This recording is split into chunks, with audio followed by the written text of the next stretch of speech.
Semuanya, kalian semua pasti punya gadget kan? Nah, kalian tahu nggak sih kalau gadget itu pengaruhnya apa?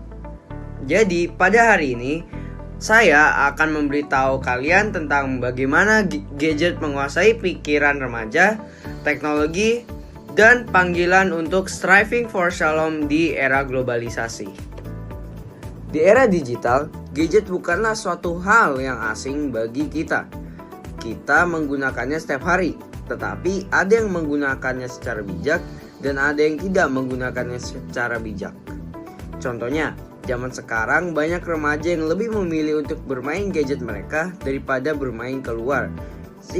Hal ini bisa menumbuhkan sikap individualisme pada diri mereka dan juga bisa memengaruhi kesehatan mereka jika diteruskan. Nah, jadi ini adalah contoh nyatanya, di mana seorang remaja yang berusia 14 tahun mengalami gangguan saraf yang diduga karena kecanduan game. Ini menunjukkan bahwa ada banyak remaja yang belum bisa menggunakan gadget secara bijak. Jadi dampak positifnya adalah yang pertama, remaja jadi lebih bisa mengetahui tentang budaya yang ada di luar. Lalu kita juga bisa mempromosikan budaya kita melewati media sosial.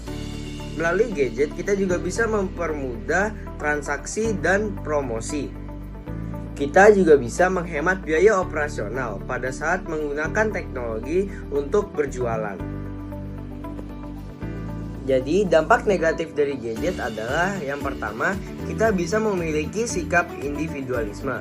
Lalu yang kedua, dengan adanya gadget, budaya asing bisa menyebar dengan cepat, sehingga kita bisa lebih mengenal budaya asing daripada budaya kita sendiri.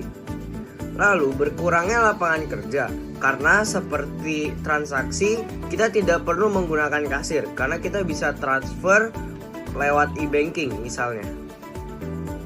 Kemajuan teknologi seperti media sosial dapat dijangkau dengan orang yang ada di seluruh dunia dengan cepat dan efisien. Salah satu contoh globalisasi di media sosial adalah kita bisa bermain game dari berbagai negara lain seperti Cina, Jepang, dan lain-lain. Oleh karena itu, kita bisa menggunakan media sosial sebagai sarana untuk kita mempromosikan budaya kita ke negara lain, sehingga negara lain juga bisa mengetahui tentang budaya kita. Nah, dengan mempromosikan, kita juga bisa melestarikan budaya kita dengan memposting tentang budaya kita. Dengan ini, orang-orang di Indonesia juga bisa mengingat tentang budaya tersebut.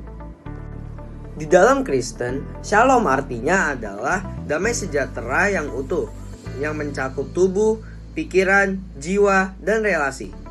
Jadi, jika kita kecanduan gadget, maka kita sedang merusak shalom kita.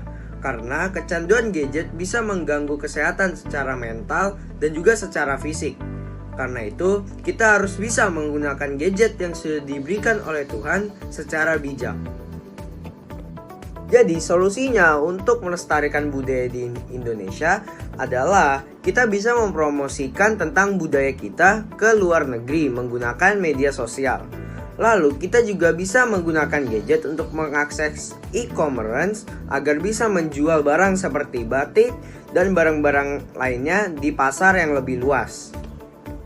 Nah, jika kita menggunakan gadget secara baik, gadget merupakan bukan ancaman bagi kita, tetapi merupakan peluang untuk melakukan hal yang berguna bagi sesama. Seperti yang dikatakan oleh 1 Korintus 6 ayat 2 yang berbunyi, segala sesuatu diperbolehkan bagiku, tetapi bukan segala sesuatu berguna. Segala sesuatu diperbolehkan bagiku, tetapi aku tidak membiarkan diriku diperhamba oleh suatu apapun. Dari ayat ini kita belajar bahwa kita diperbolehkan untuk menggunakan gadget, tetapi jangan sampai gadget yang menguasai pikiran kita. Jadi, menurut kalian, bagaimana caranya kita menunjukkan shalom tetapi bukan kehancuran di tengah era globalisasi ini?